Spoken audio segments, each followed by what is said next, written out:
For Shaheed Karbala, Ali al-Akbar, a louder salawat.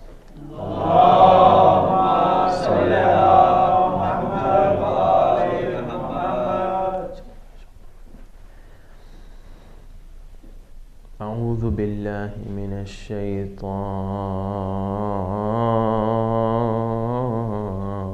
الرجيم.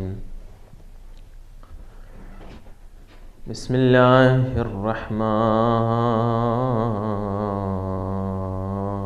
الرحيم. لا حول ولا قوة إلا بالله العلي العظيم. صلى الله عليك يا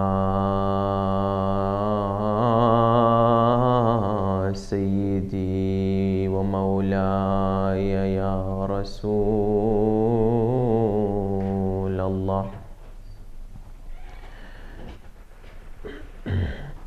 صلى الله عليك وعلى آل بيتك المظلومين المعصومين. لعن الله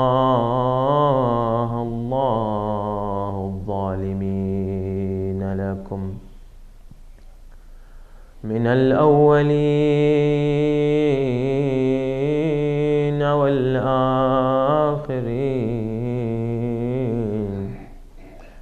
سيدي يا رسول الله. صلى الله عليك يا سيدي ويا مولاي يا أبا عبد الله. صلى الله عليك يا ابن رسول الله، يا عبرة كل مؤمن ومؤمنة، يا رحمة الله الواسعة، ويا باب نجاة الأمة.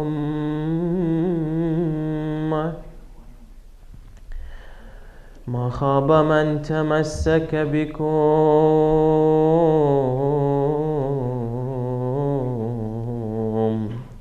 وأمنا من التجأ إليكم. فيا ليتنا كنا معكم فنفوز فوزا عظيما.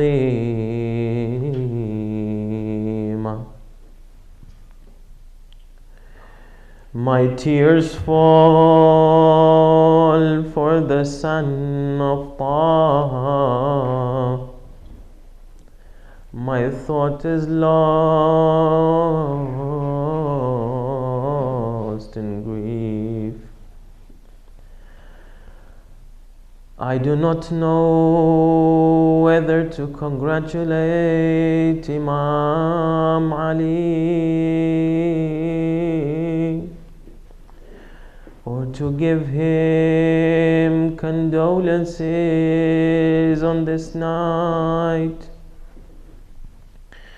For on the one hand, Ali al-Akbar waged a one-man war in Karbala. He fought there Bakr, he fought there Amr.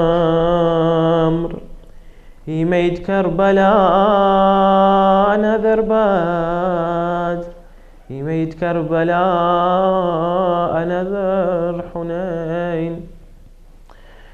He called, O battles of my grandfather Ali, come back. However, Ali al-Akbar, on the other hand, I see when my Imam Hussain alayhi salam looks at him.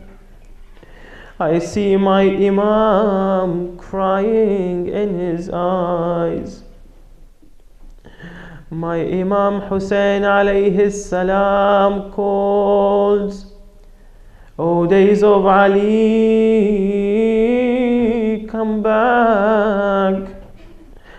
I wish that my son, Ya Ali al-Akbar, that you had lived after me. I wish, Ya Ali, you had lived after my death, so that you may lay my body in my grave, that you would follow my janazah, and that you would cry over me, just like any son cries for his lost father. I cannot forget the women folk when they ran towards the body of Ali al-Akbar, Shaheed, son of Shaheed. One would kiss his injured head, another would kiss his rose face. Zainab tells Layla, "Oh Layla, go back to crying, oh Layla, for the best of youth and the bright moon of Al Muhammad. Ali al-Akbar, resemblance of the Holy Prophet, has come back to us, Shaheed. ولا حول ولا قوة إلا بالله العلي العظيم. وسيعلم الذين ظلموا آل بيت محمد أي منقلب ينقلبون." For the reappearance and the hastening of the reappearance of our 12th Imam, Sallu ala Muhammad wa ala Muhammad.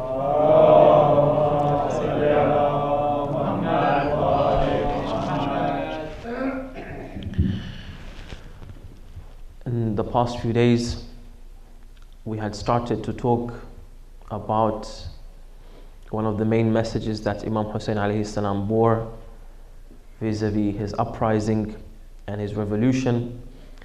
Our Imam alayhi salam said in that will that he gave to his brother Muhammad ibn al-Hanafiyyah that I truly seek reform in the ummah of my grandfather Muhammad sallallahu alayhi wa alihi.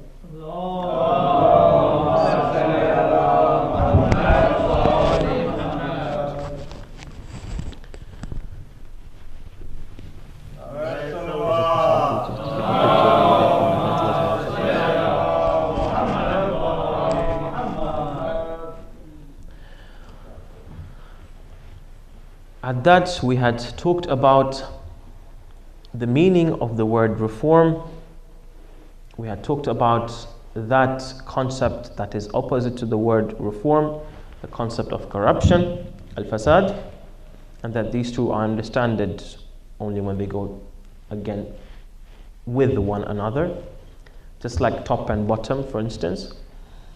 We had mentioned the points of corruption, some of the general manifestations of corruption in the Muslim Ummah, and some of the general titles with regards to the Islah and the reform that Imam Hussain alayhi salam wanted to apply.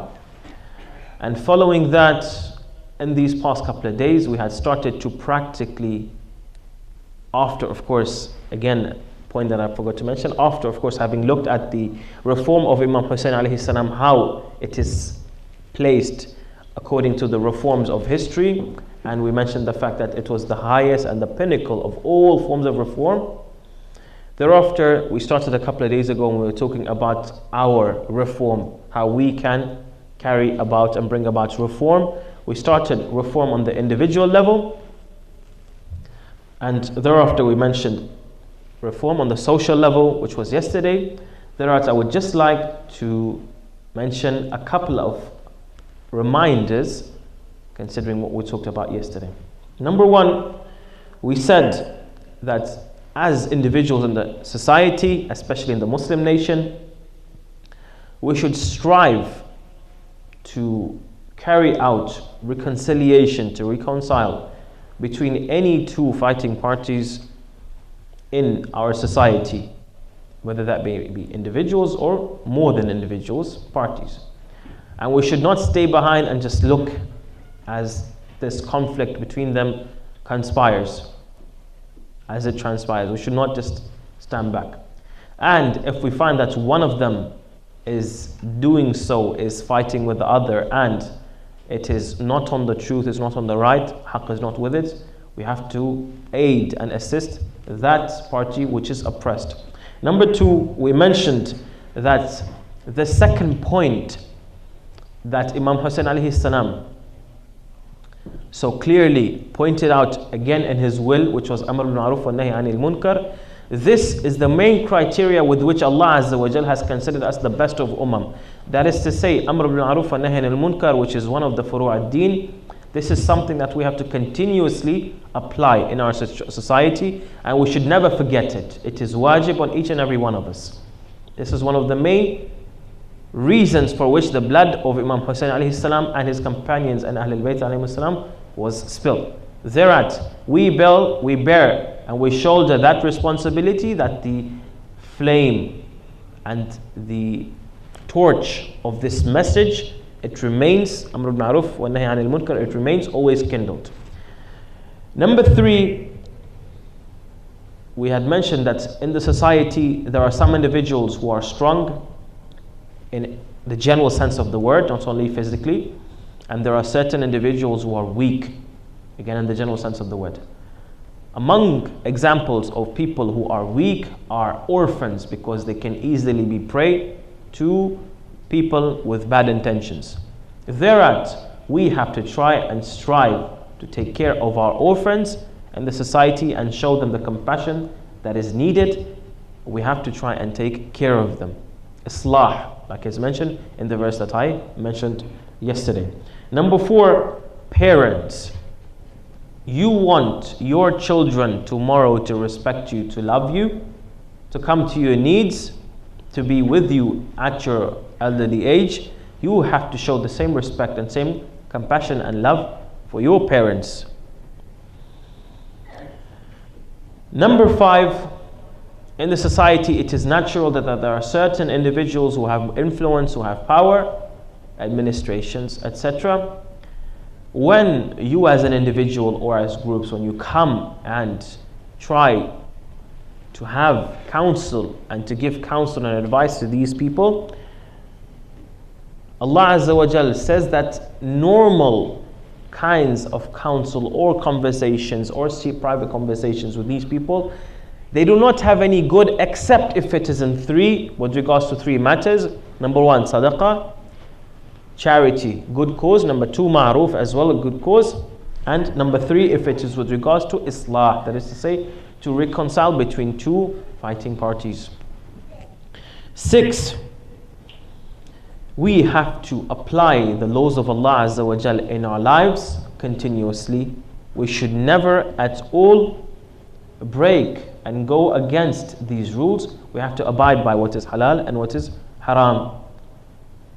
For instance, this restaurant, it serves alcohol, etc.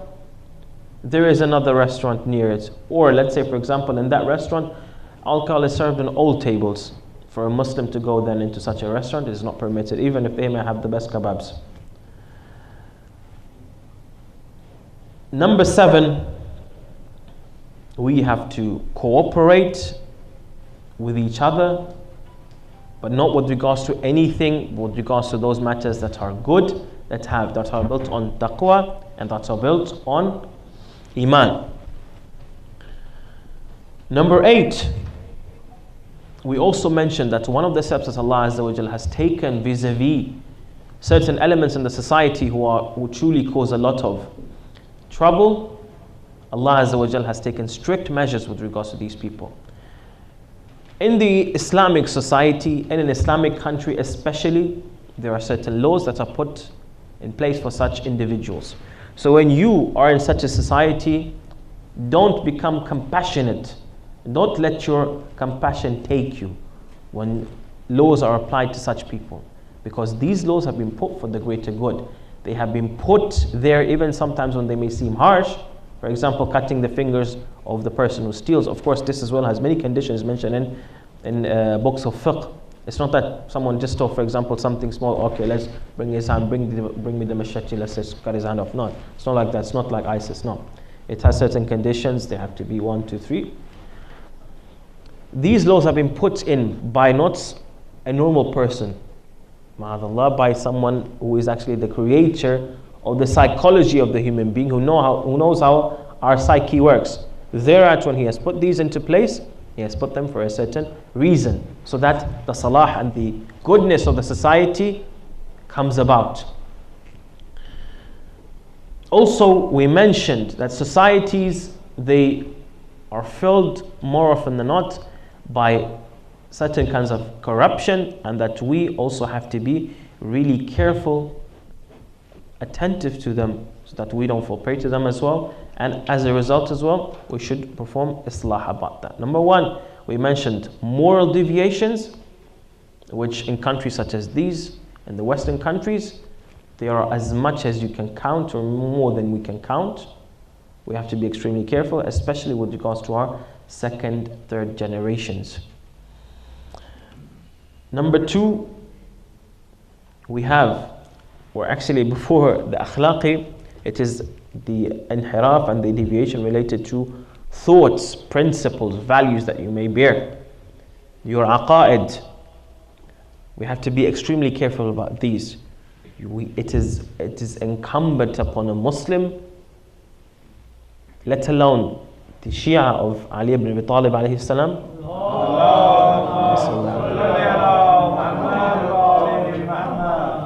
that we have to be extremely strong with regards to our aqaid. Alhamdulillah, in our age today, there is a lot of material, a lot of literature that has been translated or even written directly into languages that we understand. We have to read up on our aqaid. It is extremely important. Any one of us should be able to prove what or how we can prove, we should know how to prove Allah Azza wa Jall's existence. We should be able to prove, if asked by a non-Muslim, how can you prove to me that Allah Azza wa Jal is just? Or that there is a need for prophets, or that after the prophets ended, there was a need for the continuation of the khilafah of Allah Azza wa Jal in this earth by a representative with such and such qualities.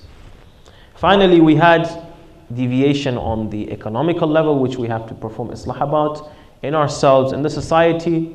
That is to say that our sources of income, we should be extremely careful that these sources of income are halal. They don't have any shubha, any suspicion in them. Okay, Maulana, you mentioned all of this.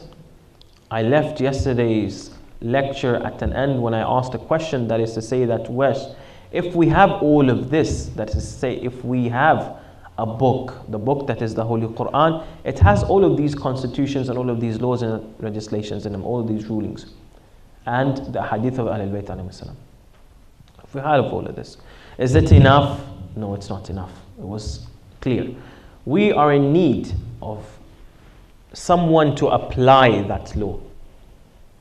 This is one of the responsibilities of a Ma'soom, of the Holy Prophet and of Ahlul Bayt alayhi salam, the Imams after them. This is one of their responsibilities. This, in essence, is one of the responsibilities of our Ma'soomin, in that if they are not there, look at any society that only has laws but that does not have anyone to enforce that law. You do not have any law enforcement.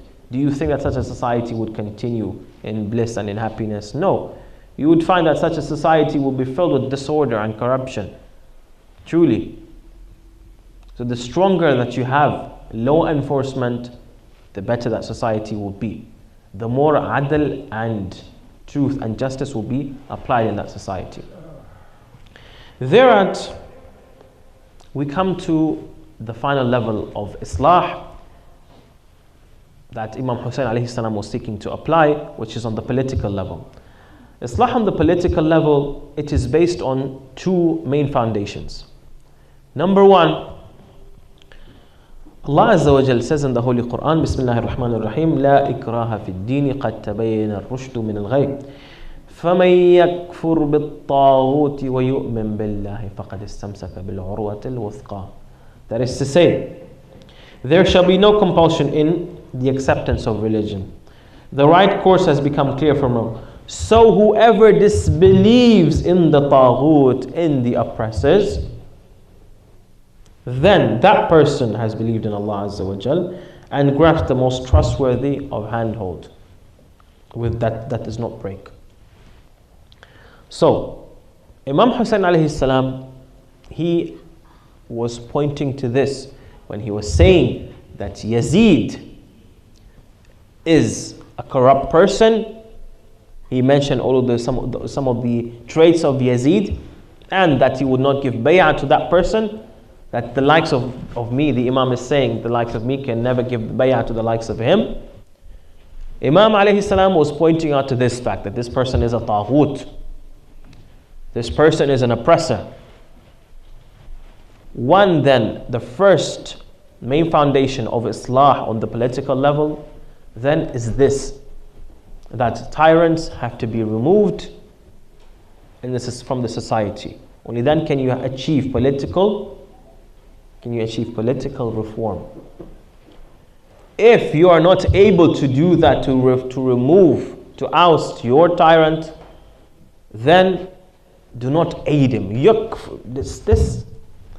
This word that Allah Azza wa Jal has used is extremely accurate in its place. فَمَن يَكْفُرْ بِالطَّاغُوتِ. Right? Whoever disbelieves.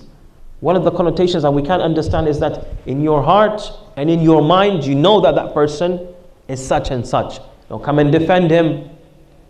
I remember once I saw a person from Iraq who was one of my colleagues. And at that point, we remembered the situation in Iraq and what the ousted dictator used to do. So many of our ulama being killed. Such grand personalities like Ayatollah Muhammad Baqir al-Sadr, rahmatullah alayh. And we remembered also the war that happened between Iran and Iraq. So many people were martyred. So this guy, even though one of his relatives was also, lost during this war, said, no, I don't accept for anyone to criticize that person. Why? Because he's the president of my country. Are you a Muslim, brother? Are you a Muslim? Do you read the Holy Quran? This is from Ayatul Kursi that maybe everyone should know, especially if you speak Arabic. فَمَن يَكْفُرْ بِالطَّاغُوتِ. You have to disbelieve in him. He was a taghut. This is an example. This is something that we should have in ourselves. This is the message of Imam Hussain alayhi salam. And I want to mention it really clearly. This is the message of Imam Hussain alayhi salam. Number two, okay, Maulana, if we have to disbelieve in them, this is politics. This is on the political level. It is obvious that we have to follow someone. Yes, you're right. One of the facets or the manifestations of the authority of a ma'soom, of an infallible, is on this level. It's on the political level. We have to follow Rabbaniyun. Rabbaniyun, those God-fearing people who have those qualities.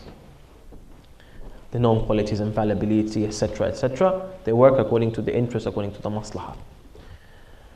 So we have this. Allah Azza wa Jal says in the Holy Quran with regards to whom we should follow. Bismillahir Rahmanir Rahim in Surah An-Nisa. أطيعوا الله ورسوله وأولي الأمر منكم. Alhamdulillah, everyone knows this ayah. You who have believed, obey Allah Azza wa Jal and obey the Messenger and those in authority among you. Those in authority among you. One of the examples of those in authority among you, of the 12 Imams alayhi salam, is the verse in Surah Al-Ma'idah 55. Allah Azza wa Jal says, Bismillah ar-Rahman ar-Rahim, إنما وليكم الله ورسوله والذين آمنوا الذين يقيمون الصلاة ويؤتون الزكاة وهم راكعون. with regards to Amir al-Mu'mineen alayhi salam.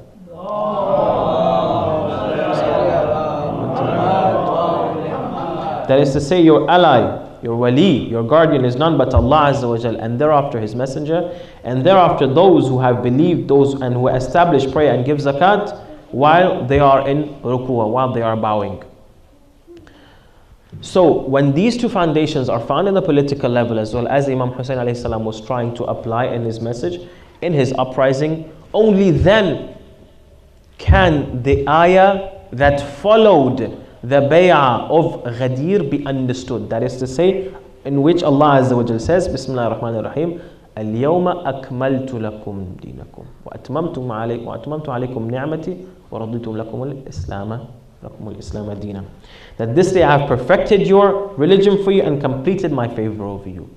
This is what Imam Hussain alayhi salam was trying to achieve. This.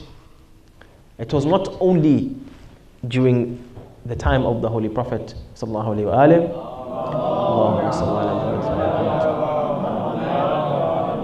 It was not only during his time after Imam alayhi salam was given the bay'ah in Ghadir. No, Imam Hussain alayhi salam was trying to apply this again. There are then today, Maulana. Okay, alhamdulillah, that was a big hope that Imam Hussain alayhi salam would have tried to, he be able to achieve that goal. Today, let's say we want to carry out Islah. Islah today, on this level, it cannot be complete except if we have people, if we have the representatives of our Imam to follow. In other words, we have to follow them if we want to try and carry out this kind of reform. We have to follow them, we have to follow their messages, what they say, what we have to do. And any other kind of reform that is called, let's say, by any group in the society, by, let's say, for example, a political group or etc., this is always going to be insufficient, because neither the Quran and the teachings of Ahlul Bayt alayhi salam are taught, nor are they applied and enforced by an infallible authority or the representative of that infallible authority. So any Islah is always going to remain insufficient and have deficiencies. Until when, Maulana? Until when? That is the golden question.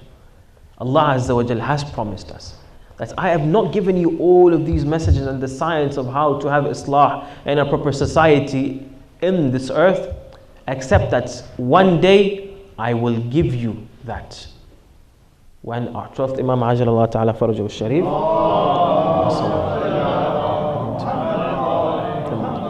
when he reappears, when our 12th Imam Ajal Allah Ta'ala Farajahu Sharif, when he reappears. With that then, let us look at the Holy Quran about this. Allah Azza wa Jal says, Bismillah ar-Rahman ar-Rahim, وَلَقَدْ كَتَبْنَا فِي الزَّبُورِ مِنْ بَعْدِ الذِّكْرِ أَنَّ الْأَرْضَ يَرِثُهَا عِبَادِيَ الصَّالِحُونَ وَإِنَّ الْأَرْضَ يَرِثُهَا عِبَادِيَ الصَّالِحُونَ. And we have written in the book of Psalms, the Zabur, after the previous mention that the land is going to be inherited by my righteous servants. This, in many of our narrations, is with reference to our Imam, our Ghaib Imam. May Allah Azza wa Jal hasten his reappearance. Okay, Maulana, now you've mentioned this. You've talked about reform, and we talked about some of the details about this matter. However, let us look at the reformer a little bit, the one who was carrying out this reform. Our Imam alayhi salam, why did he choose to uprise? Now it shall have become clear. He wanted to remove the Taghut, and he wanted to bring back power to him who to him it belongs to, the rightful authority, and he wanted to apply the messages of Allah Azza wa Jal. Okay. And this was, again, his final confrontation with Yazid. Just like the final confrontations of the reformers before him, like Nabi Nuh alayhi salam, Nabi Ibrahim, Nabi Musa, Nabi Isa, like they were happening with those people. with Pharaoh, with Namrud, etc., etc. This was his final confrontation with Yazid. The Imam wanted to carry out this military operation so that he could gain authority back. However, Allah Azza wa Jal's will was something else. Allah Azza wa Jal wanted something else from the Imam. On the one hand, Allah Azza wa Jal saw the sincerity and the niyyah of our Imam.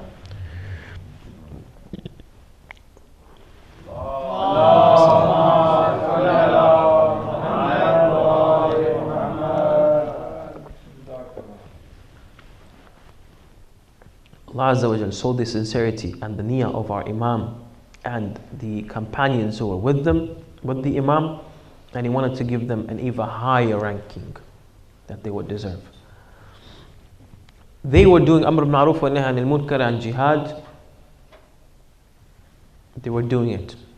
Allah Azza wa Jal wanted to accept their amal, and on the other hand, He wanted to see them how much sincerity they had. So it was also imtihan for them as well, to show how much sincerity they truly had. And alhamdulillah, it was the best of results.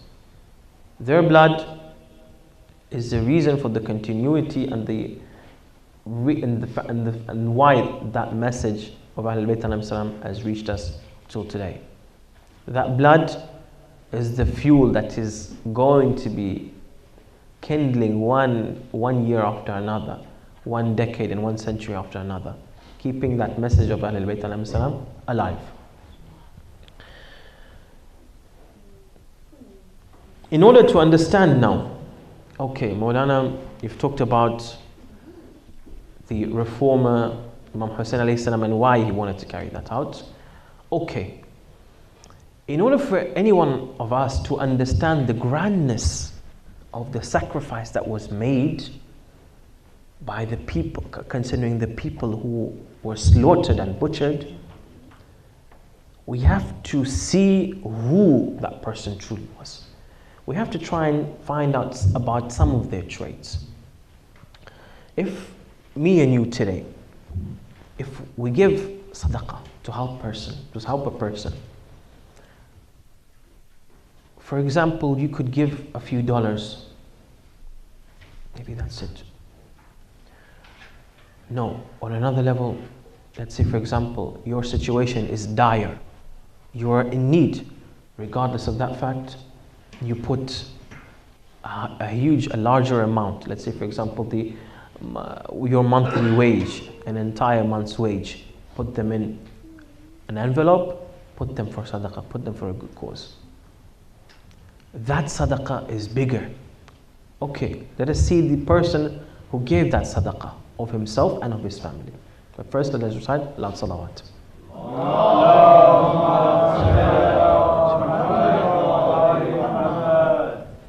Our Imam, who was he? What kind of sadaqah or what quality of sadaqah did he give? Or what quality of sadaqah was he himself? What perfections did he have? Who was he to Allah Azza wa Jal?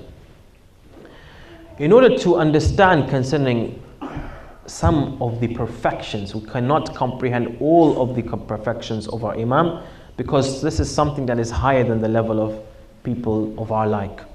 This is something even higher. We cannot. However, let us try to look at some of the perfections.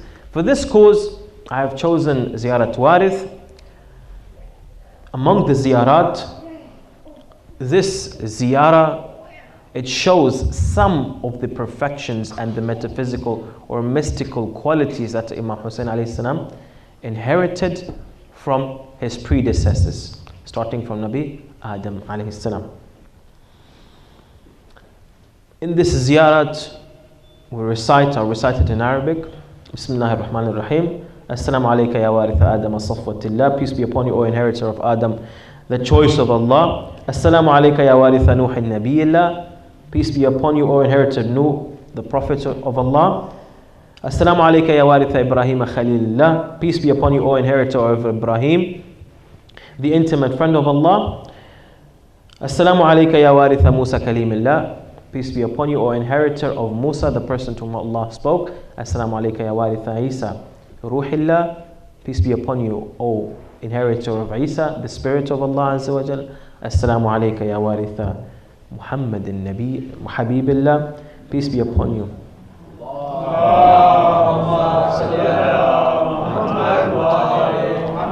O inheritor of Muhammad, the beloved of Allah. And finally, Assalamu alayka ya waritha Amir al-Mu'mineen, ya waritha Amir al-Mu'mineen waliyillah. Allahumma salli ala Muhammad wa ala Muhammad. Peace be upon you, O inheritor of the Commander of the Faithful, the divine servant of the divine wali of Allah Azza wa Jal.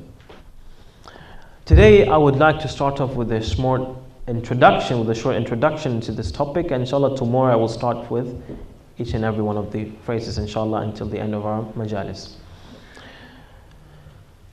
Our Imam alayhi salam, he received many qualities and inherited many qualities. This ziyarat, we have some of them, maybe some of the main ones of these main qualities that are mentioned that he inherited. If you see, and if you want to know what these were from this ziyarat, each and every one of these personalities has had a laqab and a title mentioned after their name. And this title in its essence is actually it is a reference, it is a signal, a sign considering what kind of specific quality Imam has inherited from that personality. Now, in order to be able to understand these perfections, we have to look a little bit into the history of these people. Now, considering the time of Nabi Adam alayhi salam, for instance, or Nabi Nuh alayhi salam, we do not have written history during that time. So, thereat, we have to refer to the most immaculate source of history that we know, which is the Holy Quran. So, thereat, about these personalities, we will look into their stories and derive these perfections from the Holy Quran itself. In consideration with regards to this, one question may be asked. We're still in the introduction. Maulana, Imam Hussain alayhi salam inherited all of these matters. But what about the rest of the Imams? Yes, the rest of the Imams alayhi salam also inherited these qualities. However, some of our philosophers say that the wujud and the light of Imam Hussain alayhi salam in this dunya was more so because of the huge and immense sacrifice that he gave, a special maqam and rank for Imam Hussain alayhi salam. In one instance, one of our Imams, if I'm not mistaken, Imam Sadiq alayhi salam, one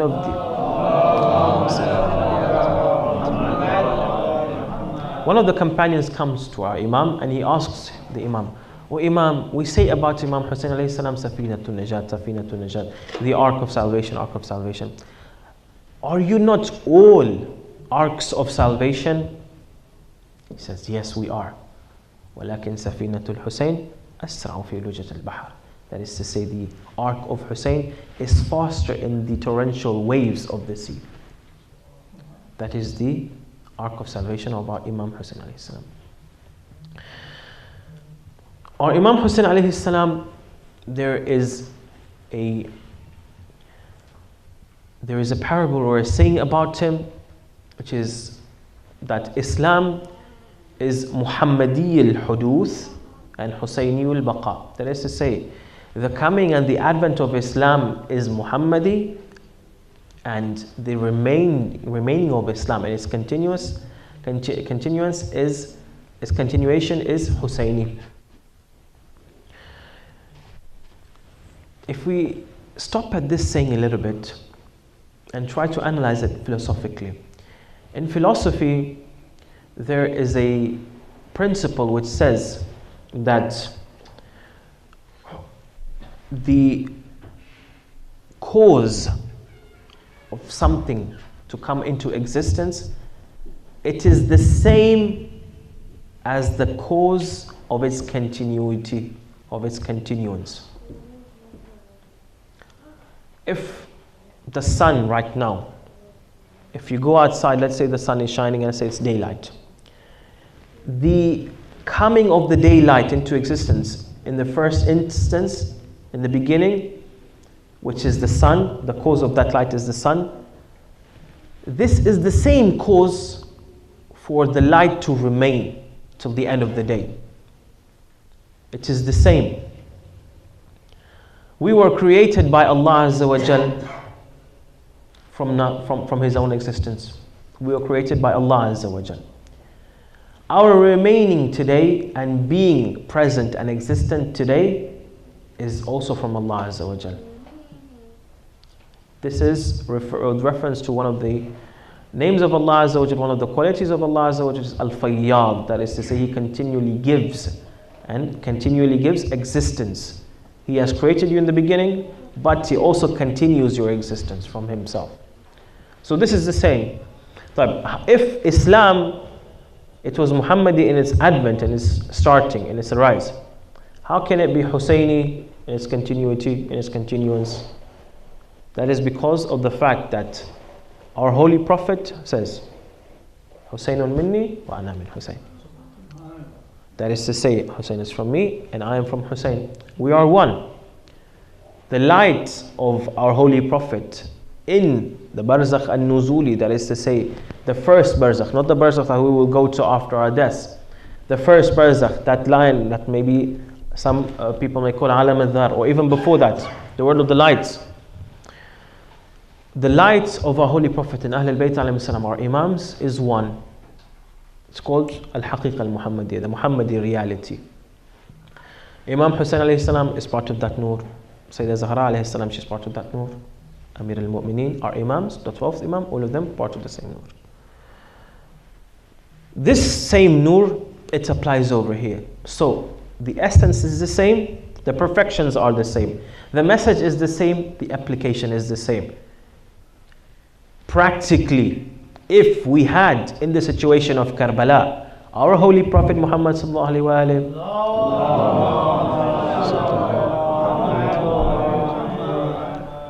then he would also have done the same thing.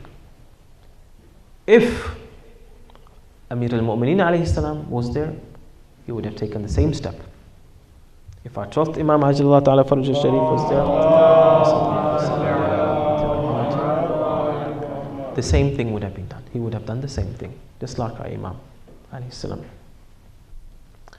Thereat then we can understand the reality and the message was the same. Our Imam says that I want to carry out reform where in the ummah of my grandfather. I'm following the same message, the same steps, the same ahkam.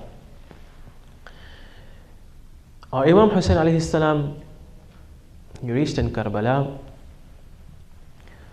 In Karbala, after our Imams, Ashab and companions were all martyred, none remained except my Imam's Ahl al-Bayt, except his family. They started to come to the Imam seeking his permission. The first one of them to come to my Imam alayhi salam was Ali al-Akbar alayhi salam, the son of my Imam Hussain alayhi salam, who was known to have the brightest of faces, the most handsome of youth. When Ali al-Akbar alayhi salam comes to my Imam Hussain seeking permission to go to the battlefield, my Imam Hussain alayhi salam starts to weep. He turns his head, he turns his face to the sky. He prays to Allah Azza wa Jal and says, "Oh Allah, bear witness against these people that a man who looks most like your messenger in his physique, manners and eloquence has come out to fight them. Whenever we miss seeing your prophet, we would look at him. Oh Allah, deprive them of the blessings of the earth."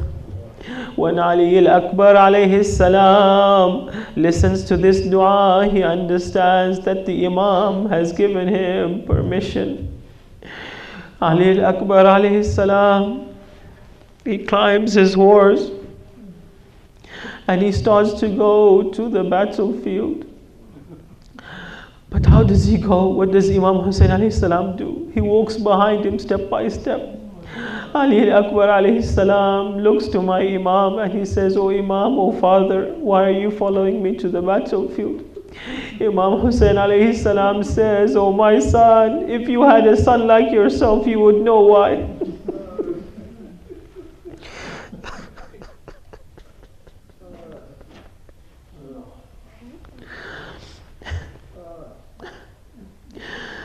Ali al-Akbar alayhi salam goes to the battlefield and he starts to recite poetry. He tells them, "I am Ali, son of Hussain, son of Ali.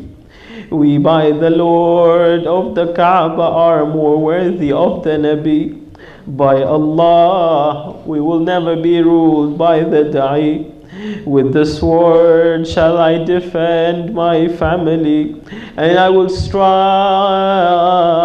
like a young youth, Hashimi Alawi."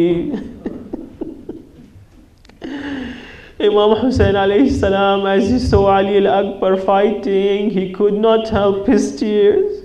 Ali al-Akbar fought bravely and he killed many. Some say he killed 120 of those mala'in. Then it is narrated that a soldier came to face Ali al-Akbar. The Imam saw and he feared that he may harm Ali al-Akbar. It is narrated that my Imam goes to Layla. He tells her, "Oh Layla, I have heard the Holy Prophet saying that the dua of the mother is accepted for her children.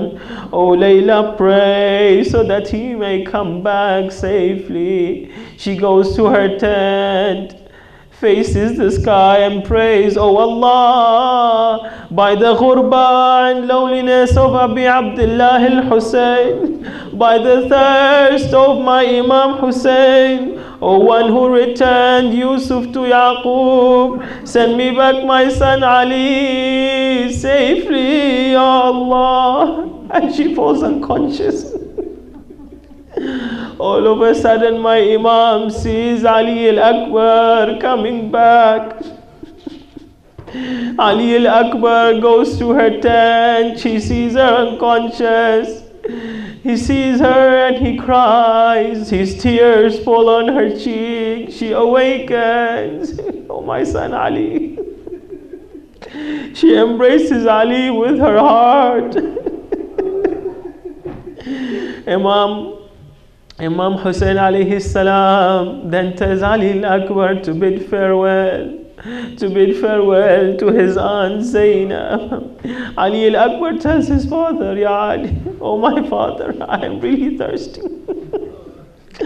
Thirst has killed me, oh my father, and the heaviness of the iron has made me tired. Can I drink some water so that I can fight?"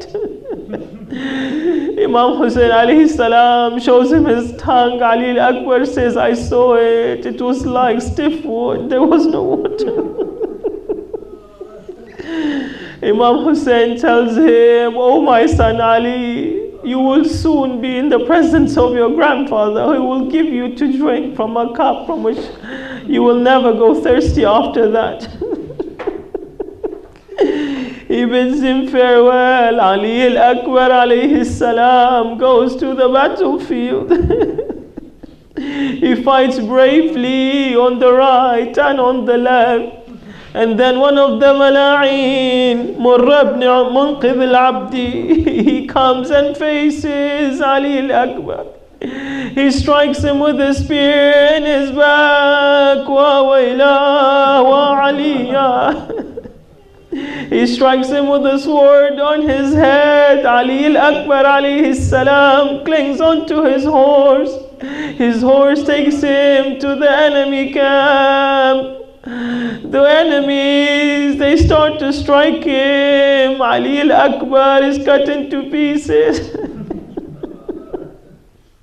In that final instance in his life, he cries to his father, "Oh my father, come and help me. This is my grandfather. He has given me to drink from his cup. And he says there is a cup waiting for you." Imam Hussain alayhi salam charges.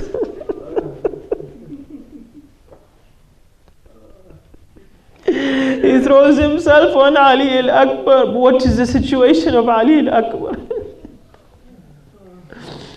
He calls Banu Hashim to come and take Ali al-Akbar. But how do they come and take him? They bring a sheet of cloth with them and they gather his pieces.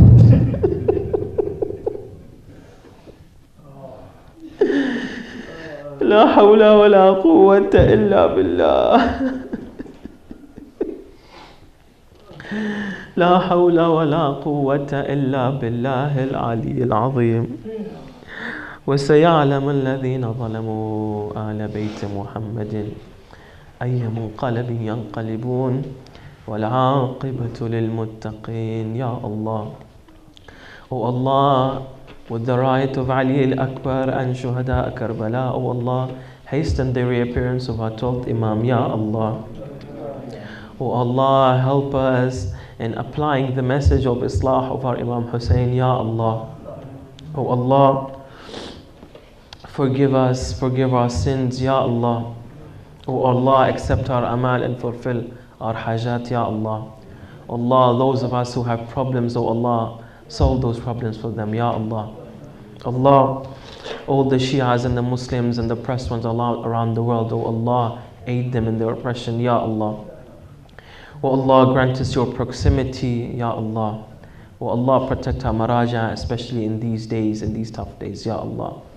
O Allah, the founders and the organizers of these majalis and those people who are carrying out tabarruk, O Allah, accept their amal, Ya Allah.